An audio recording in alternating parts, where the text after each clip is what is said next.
Welcome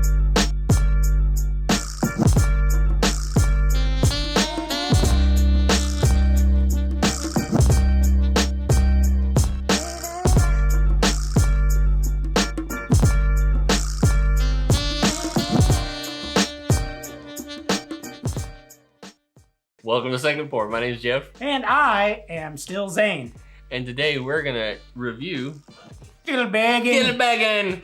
Please tell us how to say Kilbeggan. I need an authentic Irish person. That's right. I want to see somebody comment below. Tell me how to pronounce Kilbeggan. I want to see it. I do too. I want to see it. I dare somebody to do that. Double dog. Double dog. Dare you. So Kilbeggan, we had some earlier. We had some earlier. This is our final Irish whiskey of the month.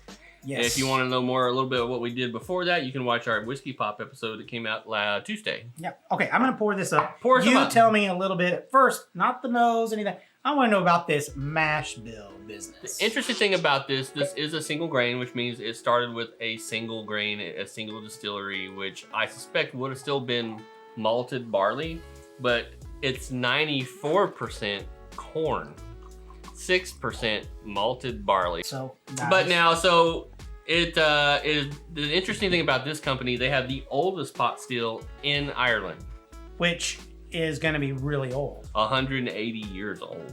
That's kind of neat. So there's some neat history behind Kilbeggan, and now they have a lot of different product coming out of Kilbeggan. Well, the history like that, this has got to be expensive. This whiskey's about $35-40, Which is not expensive, but not it's that not expensive. cheap either. So it's somewhere in there, that mid-range price of a whiskey. But now let's smell this. Now, the nose is nice. It's nice. I mean, It's nice. It's nice. It's nice. be nice. I'll be nice today. Now I will say, have you ever had fruitcake? Why, yes, Jeffrey, we had fruitcake this last year. Oh, that's right, we did. It smells like that fruitcake we had. Oh, I'm gonna have a drink. Yeah, please do. I'm actually, anyway. Oh yeah, tasting fruitcake.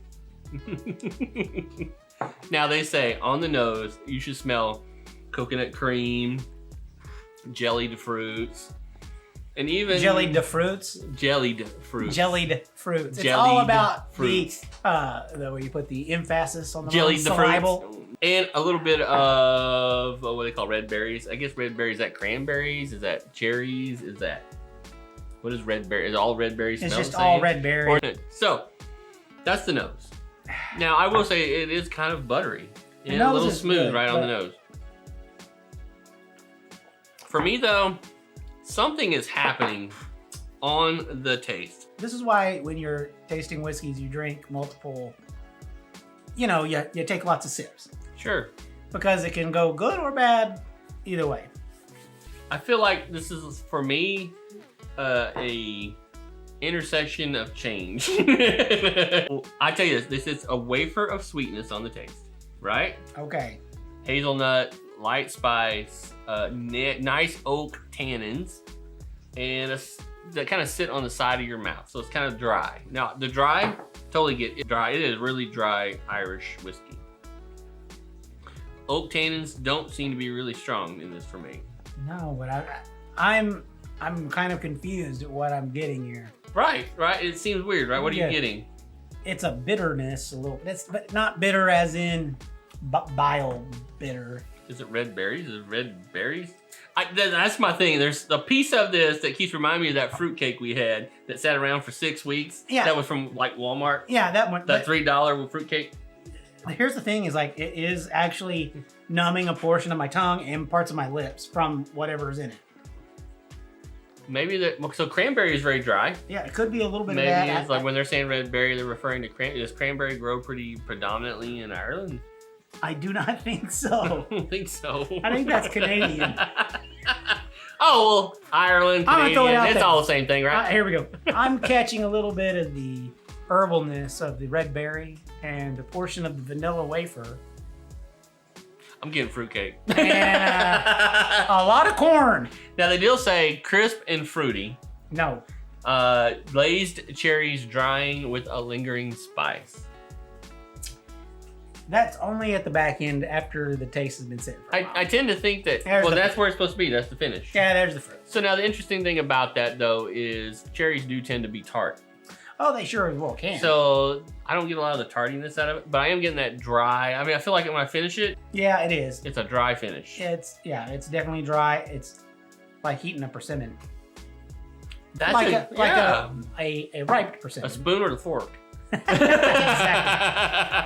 Look that one up. Yeah, no, but it's like you do have a fruit flavor there, but it has that dry.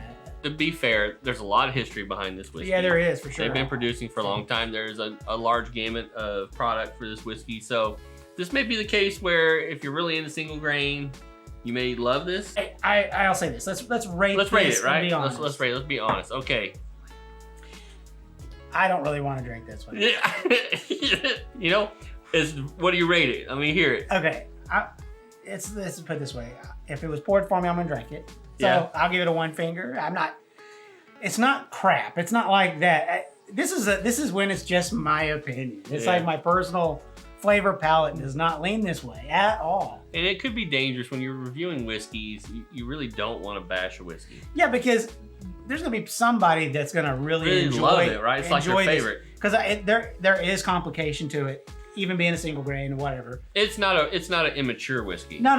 It's not at all. It's just this isn't my cup of tea. And I'm gonna have to lean with Zane. I'm gonna give it a 5.